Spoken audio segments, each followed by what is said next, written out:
What's up guys, this is D here and welcome to The Good Life। তো খুব শীঘ্রই বিশ্বকর্মা পুজো আসতে যাচ্ছে। তো বিশ্বকর্মা পুজোর জন্য আমি একটা স্পেশাল রেসিপি শেয়ার করব আপনাদের সাথে।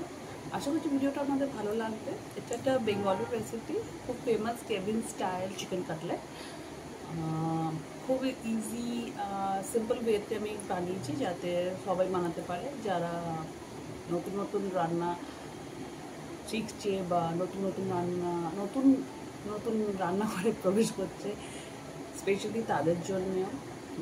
এটা খুবই সিম্পলভাবেই আমি বানিয়েছি যাতে সবাই বানাতে পারে, আর এটা taste exactly like table style. তো so without further do let's begin. আমার বাংলা খুবই খারাপ, but still I am try my best. আশা করছি ভিডিওটা আপনাদের ভালো লেগে থাকবে। ভালো লাগলে লাইক শেয়ার করুন, আর আমার চ্যানেলে সাবস্ক্রাইবার যদি হয়ে থাকেন then thank you so much for subscribing. আর যদি নতুন ভিউয়ার্স হন then please do subscribe my channel. না, এবার আমি ভিডিওটা এখানে বন্ধ করব আর রান্নার দিকে যাব। এখানে আমি নিয়েছি চিকেন কিমা এই 250 গ্রাম মতন। এবার এতে আমি দিয়ে দিই আদা রসুন বাটা। এবার এতে আমি দেবো নুন স্বাদ মতো, হলুদ গুঁড়ো, জিরে গুঁড়ো, গোলমরিচ গুঁড়ো, গরম মশলা গুঁড়ো, লঙ্কা গুঁড়ো। এখানে দিচ্ছি আমি একটু তন্দুরি মশলা, যেটা প্যাকেটে পাওয়া যায় সেই তন্দুরি মশলা। এতে দিচ্ছি চিলি সস,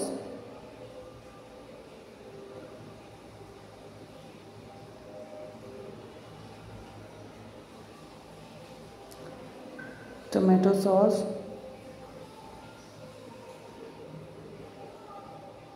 দিয়ে সব জিনিসটাকে একসাথে ভালো করে মিক্স করতে হবে।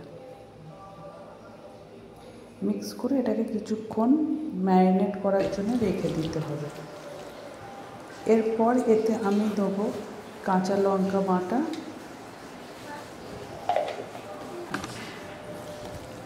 দিয়ে খুব ভালো করে মিশিয়ে এটাকে ম্যারিনেট করতে হবে মিনিমাম 15 মিনিট।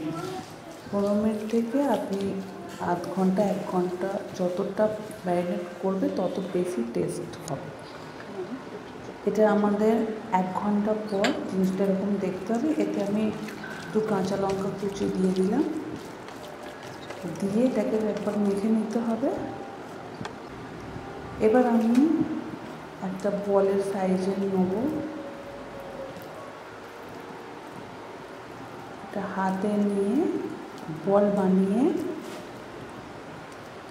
এরকম করে একটু চ্যাপটা মতন করে বল করে নিতে হবে। নিয়ে একটু ময়দা লাগিয়ে দিতে হবে। ময়দা লাগানোর কারণ হচ্ছে যাতে এটাকে ভালো করে হ্যান্ডেল করা যায়, এটা হাতে যাতে না লেগে যায়, আমি ভালো করে যাতে শেপটা দিতে পারি। আর ময়দা ডাস্ট করা হয়, এগ ওয়াশের আগে ময়দা ডাস্ট করতে হয়। আর এটা শেপটা মানে করতে খুব সুবিধা হয় আর কি। তো এইভাবে আমার হয়ে গেছে।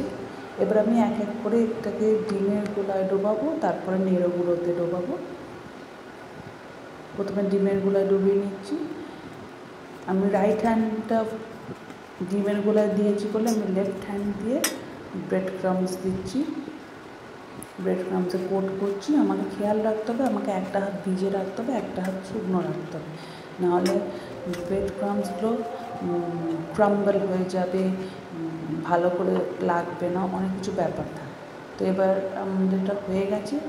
এবার আমি একটা ছুরির হেল্প নিয়ে এটাকে সাইডগুলো একটু ফ্ল্যাট করে দেবো, ওপর থেকে ফ্ল্যাট করে একটু সুন্দর করে শেপ দেওয়ার চেষ্টা করবো, যাতে এটা সুন্দর একটু স্কোয়ার টাইপের হয়ে যায়। ঠিক এরকমভাবে আপনাদের একটু করতে হবে। এটা আমাদের রেডি হয়ে গেছে। এরকম করে আমি বাকিগুলো করে নেবো। আমি একটু ক্লোজ আপে দেখিয়ে দিচ্ছি। আমি এর ওপর থেকে একটু ব্রেড ক্রাম্বস দিয়ে দিচ্ছি।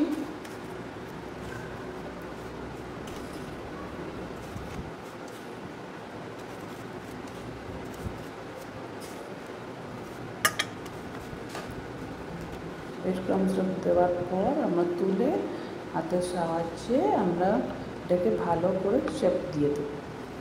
হাতের সাহায্যে বলা ভুল, আমি ছুরির সাহায্যে। আপনার কাছে যদি স্প্যাটুলা থাকে দেন আপনি স্প্যাটুলা করে স্প্যাটুলাটাও ব্যবহার করতে পারেন। চারিদিক থেকে আমাকে একটু প্রেস করতে হবে, আবার মাথার দিক থেকে একটু করে ফ্ল্যাট করতে হবে।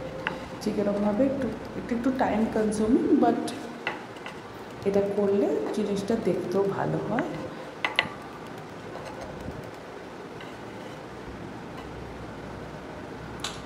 এরকম করে আমরা বাকিগুলো করে নিয়ে আমরা এটাকে ফ্রিজে রেখে দেবো 15 মিনিটসের জন্য।